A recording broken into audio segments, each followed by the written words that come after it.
ఖాళీ పోస్టులను చేయనున్నారు. రాష్ట్రంలో వివిధ శాఖల్లో ఉన్న ఖాళీలను భర్తీ చేసేందుకు అంతా రెడీ చేశారు. ఇవాళ ఉద్యోగాల క్యాలెండర్ను సీఎం జగన్ విడుదల చేశారు. లైవ్లో చూద్దాం.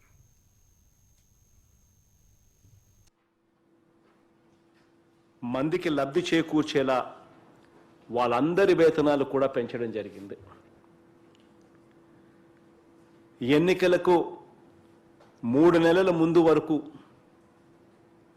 గత ప్రభుత్వ హయాంలో ఆ 5 సంవత్సరాల కాలంలో ఆ ఉద్యోగస్తులందరూ కూడా ఆ 7,02,656 మంది ఉద్యోగస్తులందరూ కూడా ఆ గత ప్రభుత్వ హయాంలో ఎన్నికలకు 3 నెలల ముందు వరకు కూడా వాళ్ళు ఎలా బతికారు, వాళ్ళు ఎంత జీతాలు ఇచ్చేవారు అన్నది ఒక్కసారి జ్ఞాపకం చేసుకోమని అడుగుతా ఉన్నా. ఈ 2 సంవత్సరాల కాలంలో ఇదే 7,02,656 మంది ఈ కుటుంబాలు ఈరోజు వీళ్ళ జీతాలు ఎంత, వీళ్ళ బ్రతుకులు ఎలా మారాయి అన్నది కూడా ఒక్కసారి జ్ఞాపకం చేసుకుంటే నిజంగా దేవుడు దయతో ఈ కార్యక్రమం చేయగలిగినందుకు చాలా చాలా సంతోషాన్ని ఇస్తుంది. ఈరోజు పత్రికా ప్రకటనలోనే ఇంతకుముందు వాళ్ళ జీతాలు ఏ స్థాయిలో ఉండేటివి ఎన్నికలకు 3 నెలల ముందు వరకు, ఈరోజు మన ప్రభుత్వం వచ్చిన తర్వాత ఆ జీతాలను ఏ స్థాయికి పెంచి ఈ 2 సంవత్సరాలలో మనం ఇస్తా ఉన్నాము అని చెప్పి ఈరోజు పత్రికా ప్రకటన ద్వారా అందరికీ కూడా తెలియజేస్తూ ఈరోజు ప్రకటన కూడా ఇవ్వడం జరిగింది. ఉద్యోగాలకు సంబంధించి మరో పెద్ద మార్పును కూడా చేయడం జరిగింది. అదేమిటి అంటే అవుట్సోర్సింగ్ ఉద్యోగాల నియామకంలో గతంలో 12,000 గవర్నమెంట్ తరపు నుంచి అవుట్సోర్సింగ్ విధానంలో కాంట్రాక్ట్కి ఇస్తే తీరా ఎంప్లాయీకి వచ్చేసరికి ఉద్యోగస్తుడికి వచ్చేసరికి అది 7-8 వేలకు పడిపోయిన పరిస్థితులు కనిపించేటివి. మధ్యలో దళారీలు ఉండేవాళ్ళు, జీతాలు ఇచ్చేటప్పుడు వాళ్ళకి ఇవ్వాలి, వారికి లంచాలు ఇవ్వాలి, కట్టింగులు పోతాయి, అన్ని రకాలుగా నష్టపోయి చివరికి గవర్నమెంట్ ఏమో అవుట్సోర్సింగ్ కాంట్రాక్టుకు 12,000 ఇచ్చే పరిస్థితి ఉంటే ఉదాహరణగా చివరికి వచ్చేసరికి 8,000 రూపాయలకు కూడా చేతికి అందని పరిస్థితిలో అవుట్సోర్సింగ్ విధానంలో జరిగే పరిస్థితిని పూర్తిగా మార్చేసి ప్రతి నెల 1వ తారీఖున టెన్షన్ ప్రతి నెల 1వ తారీఖున క్రమం తప్పకుండా మధ్యలో ఎలాంటి దళారీ వ్యవస్థ కూడా లేకుండా అవినీతిని పూర్తిగా నిర్మూలించి ట్రాన్స్పరెంట్గా జవాబుదారుతనం తీసుకువస్తూ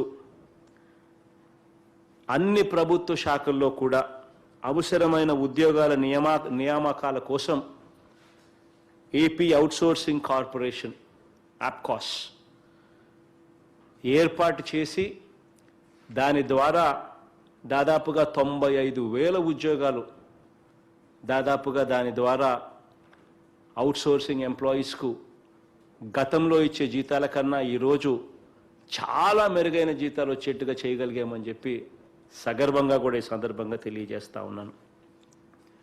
అలాగే ఆర్టీసీ ఉద్యోగుల గురించి ఒక్కసారి కూడా ఇక్కడ గుర్తు చేసుకోవాల్సిన అవసరం కూడా ఉంది. దశాబ్దాల పరగా వాళ్ళు అడిగేవాళ్ళు, మమ్మల్ని గవర్నమెంట్లోకి విలీనం చేసుకోండి, మా బ్రతుకులు అన్యాయంగా ఉన్నాయి అని చెప్పి. ఏ రోజు ఎవరూ కూడా పట్టించుకున్న పరిస్థితులు లేవు.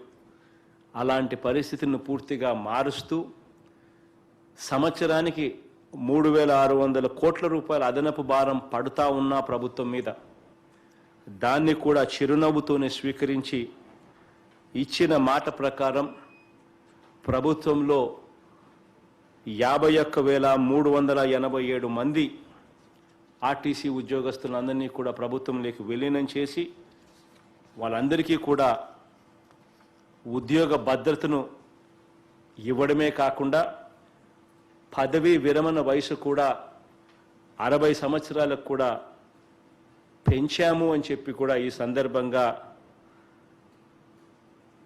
సగర్వంగా మీ బిడ్డలా తెలియజేస్తా ఉన్నాను. ఈరోజు కాంట్రాక్ట్ ఉద్యోగస్తులకు జీతాలు పెరిగేట్టుగా ఇదొకటే కాకుండా కాంట్రాక్ట్ ఉద్యోగస్తులకు కూడా ఇంతకుముందు 5 సంవత్సరాల కాలంలో వాళ్ళ జీతాలు ఎంత, ఈరోజు వాళ్ళ జీతాలు ఎలా ఉన్నాయని చెప్పి కూడా ఒక్కసారి జ్ఞాపకం చేసుకోగలిగితే ఈ 2 సంవత్సరాలలో సగర్వంగా ఇంకొక మాట కూడా చెప్పగలుగుతాను. ఈ కాంట్రాక్ట్ ఉద్యోగస్తులందరికీ కూడా గతంలో జరగని విధంగా మినిమం టైం స్కేల్ తీసుకువచ్చి వారి జీతాలు కూడా పెంచాము అని చెప్పి సగర్వంగా ఈ సందర్భంగా కూడా తెలియజేస్తా ఉన్నాను.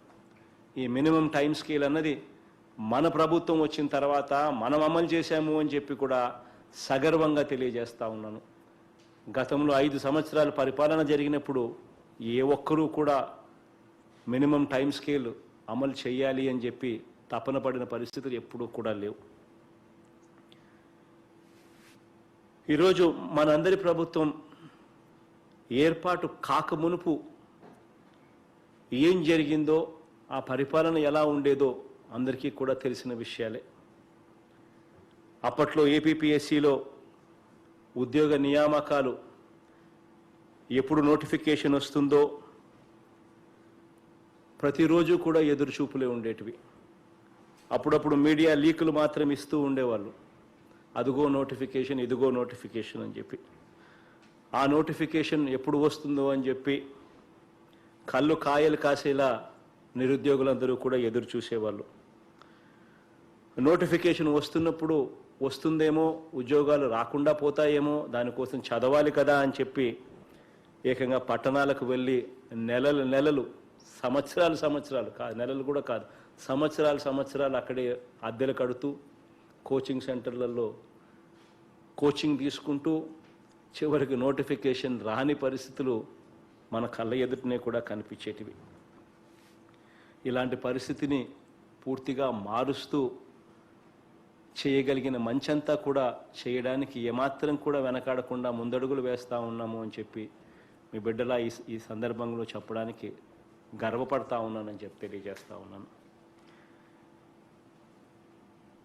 ఇక్కడ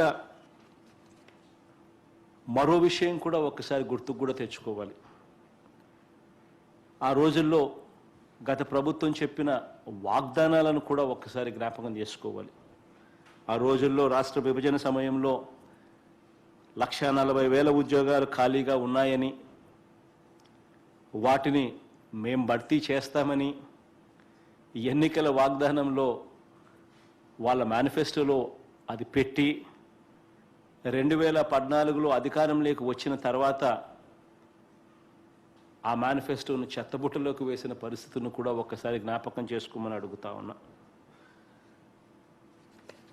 వాళ్ళు చేసినది ఏమిటి అని అంటే, ఉద్యోగాలు ఇవ్వకపోగా చివరికి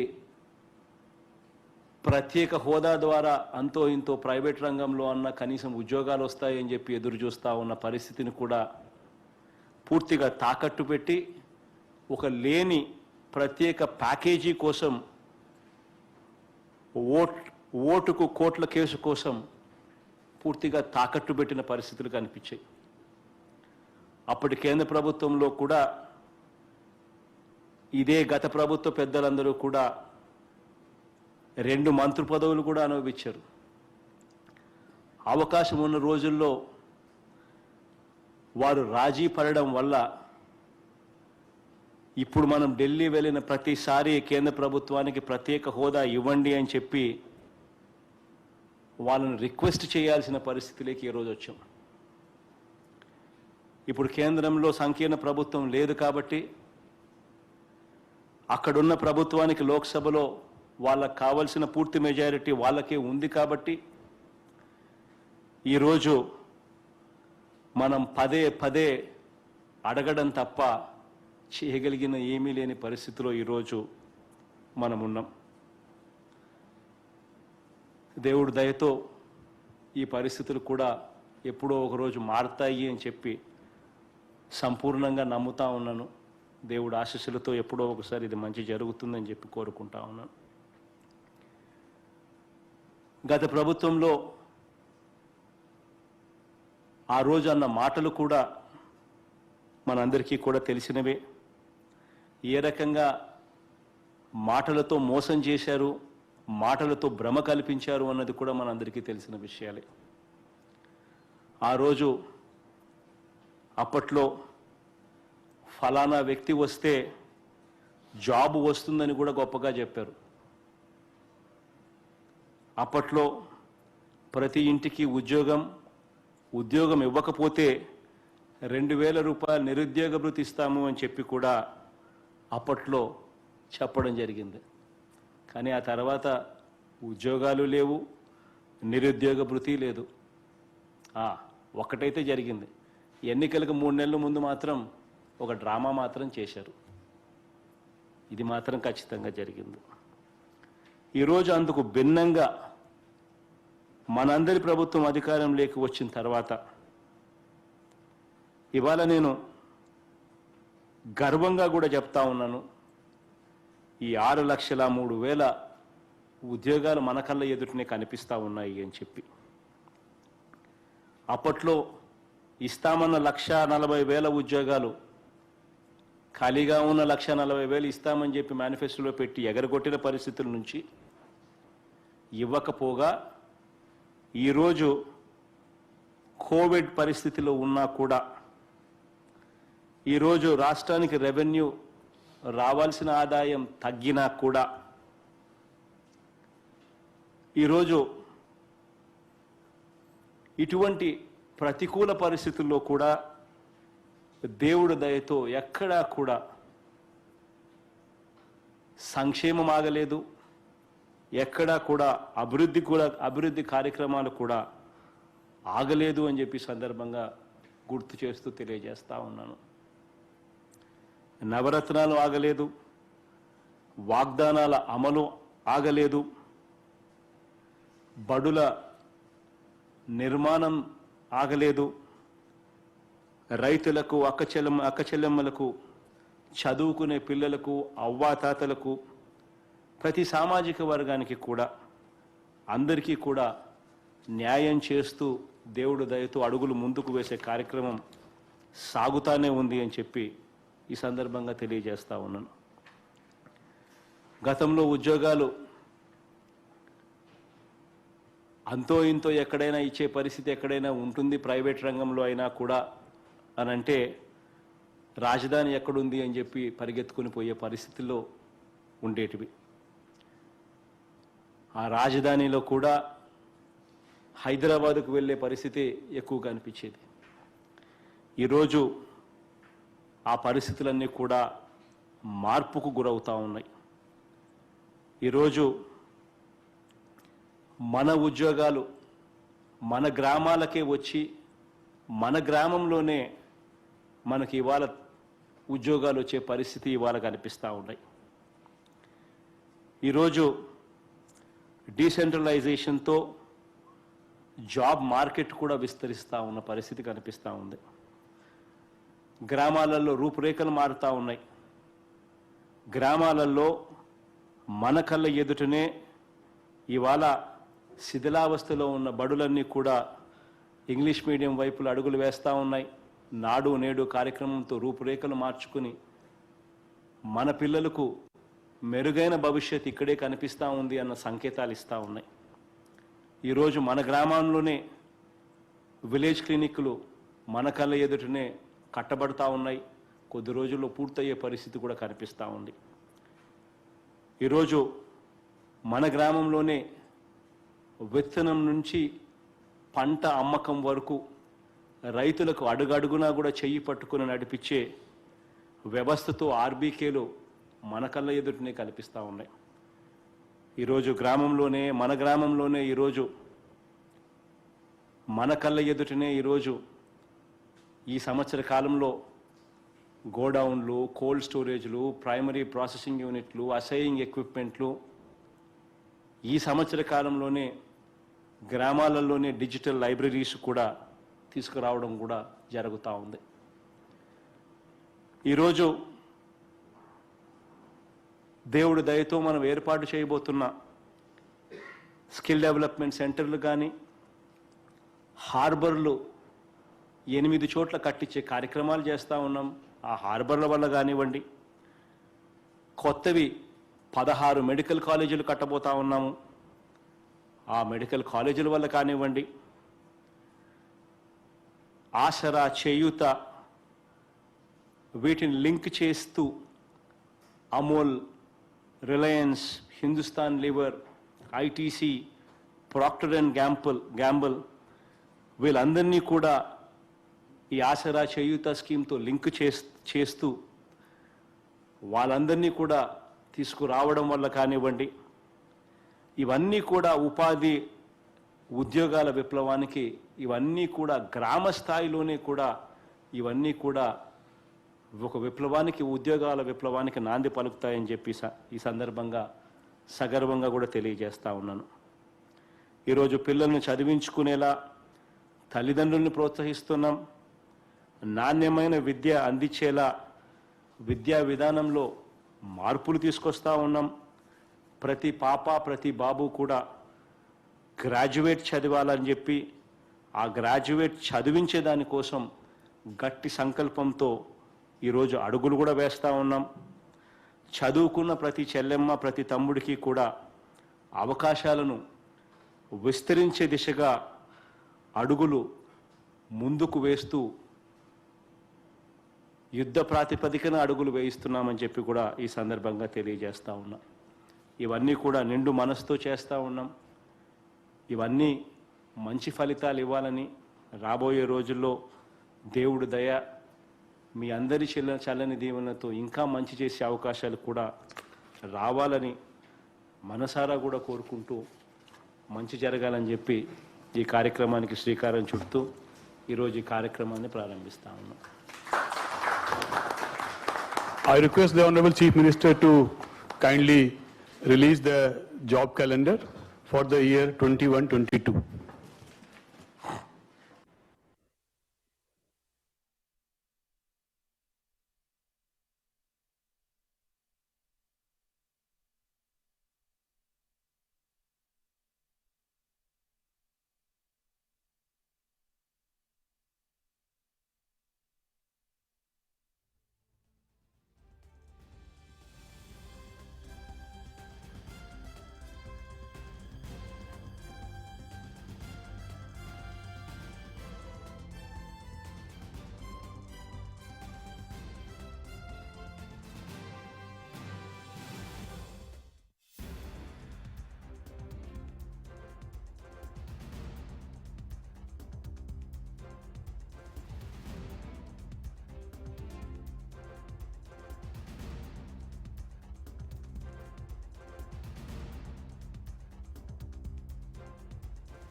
I thank the Honorable Chief Minister for releasing the job calendar, which is nothing less than a gift for 6,03,000 people already and 10,000 more people for people from our state in the coming 1 year, sir.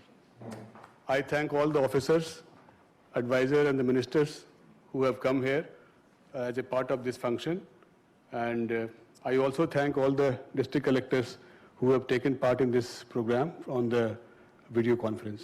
Thank you all, sir.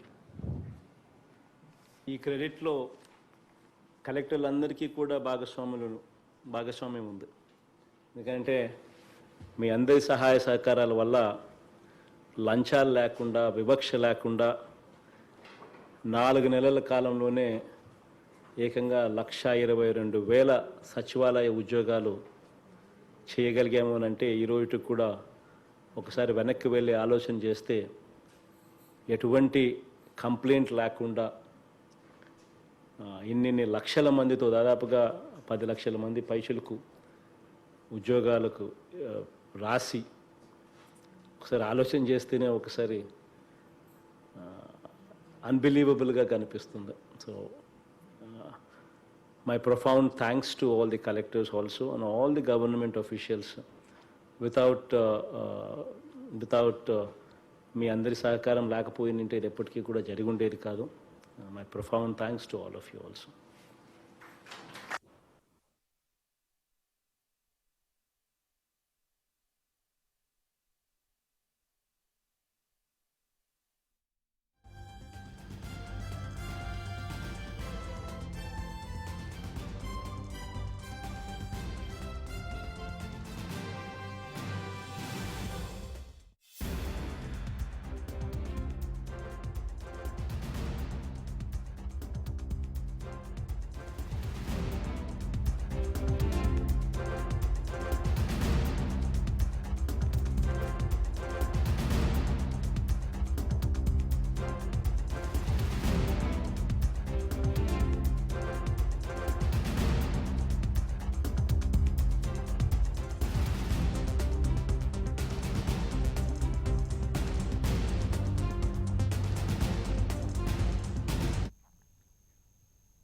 ఇక 10th inter పరీక్షలు నిర్వహించాలని AP ప్రభుత్వం మొండి పట్టుదలతో ఉంది.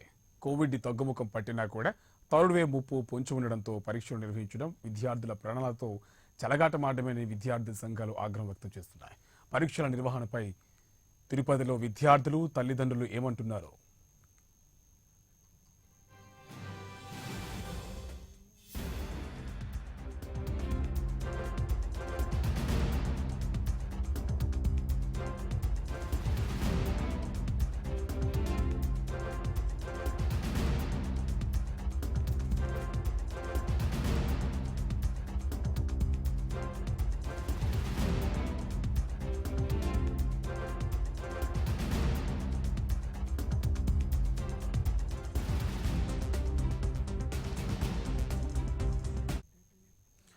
Tenth inter పరీక్షలు నిర్వహించాలని AP ప్రభుత్వం మొండి పట్టుదలతో ఉంది. కోవిడ్ తగ్గుముఖం పట్టినా కూడా థర్డ్ వేవ్ ముప్పు పొంచి ఉండడంతో పరీక్షలు నిర్వహించడం విద్యార్థుల ప్రాణాలతో చెలగాటమేటని విద్యార్థి సంఘాలు ఆగ్రహం వ్యక్తం చేస్తున్నాయి. పరీక్షల నిర్వహణపై తిరుపతిలో విద్యార్థులు తల్లిదండ్రులు తీవ్ర ఆవేదనను వ్యక్తం చేస్తున్నారు. చాలాసార్లు కూడా ఈవెన్ టీడీపీ ఇలాంటి ప్రతిపక్షాలు కూడా చాలాసార్లు ఈ అంశంపైన తన గళాన్ని వ్యతిరేక గళాన్ని వినిపిస్తూ వస్తున్నాయి. ఈవెన్ సుప్రీంకోర్టు కూడా పరీక్షలను క్యాన్సిల్ చేయాలని చెప్పేసి కూడా తీర్పిచ్చింది. కానీ ఇలాంటి అంశాలన్నీ కూడా ఏపీ ప్రభుత్వం పరిగణలోకి తీసుకోకుండా ప్రభుత్వం పరీక్షల నిర్వహణకు ముందుకు వెళ్తున్నట్టుగా మనకు తెలుస్తుంది. ఇక దీనికి సంబంధించి more details Rayalaseema regional coordinator more details అందిస్తారు. రాజు, గుడ్ ఆఫ్టర్నూన్. మొత్తంగా సుప్రీంకోర్టు కూడా ఎగ్జామ్స్ క్యాన్సిల్ చేయాలని చెప్పేసి అన్ని రాష్ట్రాలకు కూడా ఆదేశాలు ఇచ్చినప్పటికీ కూడా ఏపీ ప్రభుత్వం పరీక్షల నిర్వహణకు మొగ్గు చూపుతున్నట్టుగా తెలుస్తుంది. అప్డేట్స్ ఏంటి? రైట్ కార్తిక్, మొత్తం మీద 10th ఇంటర్ పరీక్షలు ఎలాగైనా సరే నిర్వహించి తీరుతామని చెప్పేసి ఇప్పటికే ఆంధ్రప్రదేశ్ ప్రభుత్వం మొండి పట్టుదలతో ఉంది. ఇప్పటికే సుప్రీంకోర్టు కూడా ఈ అంశానికి సంబంధించి పరీక్షలను రద్దు చేయాలని చెప్పేసి రాష్ట్రాలకి సూచించినటువంటి పరిస్థితి. అయితే రాష్ట్రాలకు సూచించినప్పటికీ కూడా పరీక్షలు ఖచ్చితంగా నిర్వహించి తీరుతామని చెప్పేసి ఏదైతే ప్రభుత్వం చెప్తున్నటువంటి పరిస్థితి. మరోపక్క కోవిడ్ తీవ్రత తగ్గినప్పటికీ కూడా థర్డ్ వేవ్ ముప్పు పొంచి ఉంది అని చెప్పేసి ఇప్పటికే ఏదైతే బయట ప్రచారం జరుగుతున్న నేపథ్యం, నిపుణులు హెచ్చరిస్తున్నటువంటి నేపథ్యంలో పరీక్షలు నిర్వహించొద్దంటూ ఇప్పటికే విపక్షాలు, ముఖ్యంగా వామపక్షాలతో పాటు ప్రతిపక్షాలు కూడా సీఎంకి లేఖ రాసినటువంటి పరిస్థితి. సో కొంతమంది స్టూడెంట్స్, అలాగే స్టూడెంట్ ఆర్గనైజేషన్ ప్రతినిధులు వాళ్ళతో మాట్లాడతాం. సో ఈరోజు 10th ఇంటర్మీడియట్ పరీక్షలు నిర్వహించాలని ప్రభుత్వం భావిస్తోంది. మరోపక్క థర్డ్ వేవ్ ముప్పు ఉందని చెప్తున్నటువంటి నేపథ్యంలో సో ఎలాంటి నిర్ణయం తీసుకుంటే బాగుంటుందంటారు? ఈరోజు కరోనా 2 దశలుగా వస్తుంది. అనేక రకాలుగా కూడా ఈ సెకండ్ వేవ్లో కూడా అనేక మంది యువతులు, విద్యార్థులు అనేక మంది కూడా ఈ సెకండ్ వేవ్లో బలవుతున్నారు. అందుకని ఈరోజు 10th ఇంటర్ ఎగ్జామ్స్ పెట్టాలని చెప్పి రాష్ట్ర ప్రభుత్వం మొండి నిర్లక్ష్య వైఖరితో ఈరోజు మేము ఎట్టి పరిస్థితుల్లో ఎగ్జామ్స్ నిర్వహిస్తామని చెప్పి ఈరోజు రాష్ట్ర ప్రభుత్వం చెప్తోంది. ఈరోజు మన భారతదేశంలో 11 రాష్ట్రాలు కూడా ఇంటర్మీడియట్ కానీ 10th కానీ ఎగ్జామ్స్ రద్దు చేసి వాళ్ళందరినీ అప్పర్ క్లాసులు కానీ ప్రమోట్ చేయడం జరిగింది. మన ఓన్లీ ఆంధ్రప్రదేశ్ మన పక్కన ఉన్నటువంటి తెలంగాణ రాష్ట్రంలో కూడా జీవో కూడా ఇచ్చేసి వాళ్ళందరూ కూడా జీపీఏ పాయింట్స్ కూడా కేటాయించేసే పరిస్థితి ఈరోజు ఉంది. ఈరోజు మన ఆంధ్రప్రదేశ్లో ఏదైతే జగన్మోహన్ రెడ్డి అదేవిధంగా విద్యాశాఖ మంత్రి ఆదిమూలం సురేష్ ఉన్నారో వీళ్ళు నిర్లక్ష్య వైఖరి అదేవిధంగా పట్టు విడపకుండా విద్యార్థుల జీవితాల్లో చలగారమాడుతూ 10th ఇంటర్ ఎగ్జామ్స్ పెట్టాలని చెప్పి ఏ విధమైనటువంటి మూర్ఖపు ఆలోచనతో వీళ్ళు ఉన్నారో అదే విద్యాశాఖలో ఏ విధమైనటువంటి అధికారులు ఉన్నారో ఒకసారి కూడా మనం ఈ పరిపాలన చూస్తే అర్థమవుతుంది. ఈరోజు చూస్తూ ఉంటే 10th 1,50,000 మంది విద్యార్థులు అదేవిధంగా ఇంటర్మీడియట్లో 3 లక్షల మంది విద్యార్థులు రాష్ట్ర వ్యాప్తంగా ఎగ్జామ్స్ రాస్తూ అదేవిధంగా దాదాపు 5 లక్షల మంది ఉపాధ్యాయులు నాన్ టీచింగ్ స్టాఫ్ అదేవిధంగా ఉన్నతాధికారులు కూడా ఈ ఎగ్జామ్స్లో పాల్గొని దాదాపు 10 నుంచి 12 లక్షల మంది ప్రత్యక్షంగాను పరోక్షంగాను ఈ ఎగ్జామ్స్ నిర్వహణలో పాల్గొనాలి. వీళ్ళందరికీ కూడా కరోనా ఈ సెకండ్ వేవ్ ఉధృతం అదేవిధంగా థర్డ్ వేవ్ ఉధృతం వస్తున్నటువంటి పరిస్థితుల్లో ఎగ్జామ్స్ నిర్వహిస్తే వీళ్ళందరి ప్రాణాలు ఏ విధంగా గాల్లో కలుస్తాయని చెప్పి కూడా అనుకున్నారు. అదేవిధంగా గవర్నమెంట్ అధికారులు కూడా ఎన్జిఓస్ కూడా ఈ ఎగ్జామ్స్ ప్రస్తుతానికి రద్దు చేయండి, ఈ ఎగ్జామ్స్లో మేమంతా కూడా మా ప్రాణాలని పణంగా పెట్టి ఈ ఎగ్జామ్స్ నిర్వహించాలని చెప్పి అనేక రకాల కూడా దశల వారిగా కూడా వాళ్ళ సీఎం గారికి విన్నవిస్తున్నా కానీ ఈ రాష్ట్ర ప్రభుత్వం కూడా మేము ఎట్టి పరిస్థితుల్లో నిర్వహిస్తామని చెప్పి చెప్తున్నారు. అదేవిధంగా మొన్నటి రోజున ఆదిమూలం సురేష్ ప్రెస్ మీట్ పెట్టి మేము ఎట్టి పరిస్థితుల్లోనే ఎగ్జామ్స్ నిర్వహిస్తామని చెప్తున్నారు. ఈరోజు మీరు ఎగ్జామ్స్ నిర్వహిస్తానంటే ఎప్పుడు నిర్వహిస్తారు ఏం నిర్వహిస్తారని చెప్పి చెప్పాల్సింది.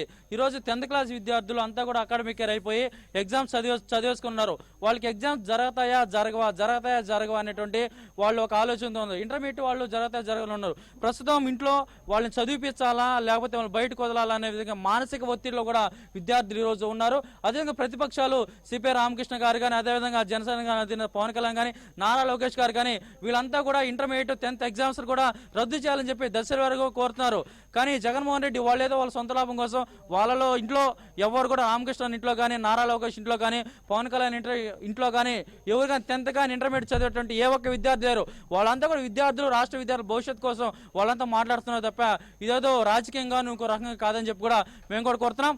ఏదైతే ఈ ఇంటర్ ఎగ్జామ్స్ అన్ని కూడా రద్దు చేసి వాయిదా వేసి విద్యార్థుల జీవితాన్ని కాపాడాలని చెప్పి కూడా మేము ఏఐఎస్ఎఫ్గా తెలియజేస్తున్నాం.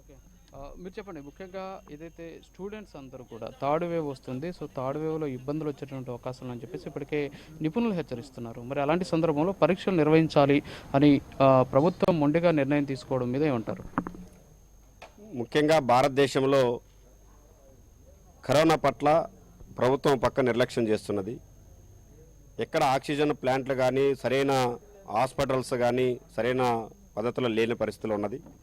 దీనివలన ప్రజలు విద్యార్థులు అనేక ఇబ్బందులకు గురవుతున్నారు, భయాందోళనకు గురవుతున్నారు. ఓ పక్క రాష్ట్ర ప్రభుత్వం, ఓ పక్క కోర్టు విద్యార్థుల్ని తల్లిదండ్రులని ఈ పొద్దు భయభ్రాంతులు చేసే పరిస్థితి వస్తూ ఉన్నది. మేము ఒకటే హెచ్చరిస్తున్నాం ఆంధ్రప్రదేశ్ రాష్ట్ర ప్రభుత్వానికి, ఆయా కరోనా థర్డ్ వేవ్ ఉధృతంగా విద్యార్థులపైన పడుతున్నది, దాన్ని జాగ్రత్తగా ఉండాలని దేశవ్యాప్తంగా నిపుణులు అనేక మంది మేధావులు ఈరోజు హెచ్చరిస్తున్నారు, విద్యావేత్తలు కూడా హెచ్చరిస్తున్నారు. జగన్మోహన్ రెడ్డికి అలాంటి ఏమీ పట్టినట్లు ఈరోజు నిమ్మక నీరుతులు వ్యవహరిస్తూ ఖచ్చితంగా జూలైలో ఎగ్జామ్స్ పెట్టి నిర్వహిస్తామంటున్నారు. ఈ రాష్ట్రంలో జగన్మోహన్ రెడ్డి నిర్లక్ష్యం వల్ల అనేక మంది విద్యార్థులకు కరోనా రావడం జరిగింది. ముఖ్యంగా పాఠశాలలోనే ఎక్కువ రావడం జరిగింది. దీనివల్ల రాష్ట్రంలో అత్యధికంగా దేశంలోనే 3rd ప్లేస్లో ఏపీ ఉన్నది. అంటే ఈ విచ్చలవిడితనానికి కారణం రాష్ట్ర ప్రభుత్వం. దీన్ని అందుకనే హెచ్చరిస్తున్నాం. మేము ఎగ్జామ్స్కు వ్యతిరేకం కాదు పెట్టడానికి, కానీ ఇప్పుడున్న పరిస్థితుల్లో అలాంటి కఠినమైన నిర్ణయాలు వెనక్కి తీసుకోవాలని, విద్యార్థుల భవిష్యత్తుని దృష్టిలో పెట్టుకోవాలని కోరుతున్నాం. ఎందుకంటే తల్లిదండ్రుల భయాందోళన వల్ల కొంతమంది తల్లిదండ్రులు పిల్లలు స్కూల్ పంపించే పరిస్థితి లేదు, ఎగ్జామ్స్ కూడా అలాంటి పరిస్థితి ఏర్పడుతుంది. కనుక చాలామంది చదువుకి డ్రాప్ అవుట్స్ 25 నుంచి 30 వరకు డ్రాప్ అవుట్స్ అయ్యే పరిస్థితి వస్తుంది. దీనివల్ల నిరుద్యోగం పెరుగుతుంది, చదువుకోకుండా బాల కార్మికులుగా నిలిచిపోయే పరిస్థితి వస్తుంది. కనుక దీన్ని దృష్టిలో పెట్టుకొని ప్రతి ఒక్కరు ఎగ్జామ్స్ రావాలంటే, చదువు అందాలంటే ఖచ్చితంగా దీన్ని పోస్ట్ పోన్ చేయాలి. ప్రభుత్వ పాఠశాల చదివే వాళ్ళకు కూడా ఆన్లైన్ పాఠశాల చెప్పడం కోసం వాళ్ళకి ఏ విధంగా చదువు చెప్పాల పద్ధతిలో ఈరోజు ఆ ప్రయత్నం చేయాలి తప్ప ఈరోజు తల్లిదండ్రులని విద్యార్థులని నాశనం చేసే పద్ధతిలో ఇలాంటి కఠినమైన నిర్ణయాలను వెనక్కి తీసుకోవాలని మేము హెచ్చరిస్తున్నాం. సో అది కార్తీక్ మొత్తానికి ఏదైతే పరీక్షలు నిర్వహించడం వల్ల పిల్లల ప్రాణాలకి ముప్పు ఉంది. అంతేకాకుండా పరోక్షంగా ప్రత్యక్షంగా ఈ పరీక్షలకు సంబంధించినటువంటి దాంట్లో దాదాపు 10 లక్షల మంది వరకు కూడా పాల్గొనే అవకాశాలు ఉన్నాయి. సో ఈ మాబు ఒక చోట కానీ చేరినట్లయితే 10 లక్షల మంది బయటికి రావడం వల్ల కేసులు పెరిగేటువంటి అవకాశాలు ఉన్నాయి. తద్వారా పిల్లల ప్రాణాలకు కూడా ఇబ్బందులు తలెత్తినటువంటి అవకాశాలు ఉన్నాయని చెప్పేసి కూడా విద్యార్థి సంఘం నాయకులు చెప్తున్న పరిస్థితి కనిపిస్తుంది. Karthik, thank you so much Raju.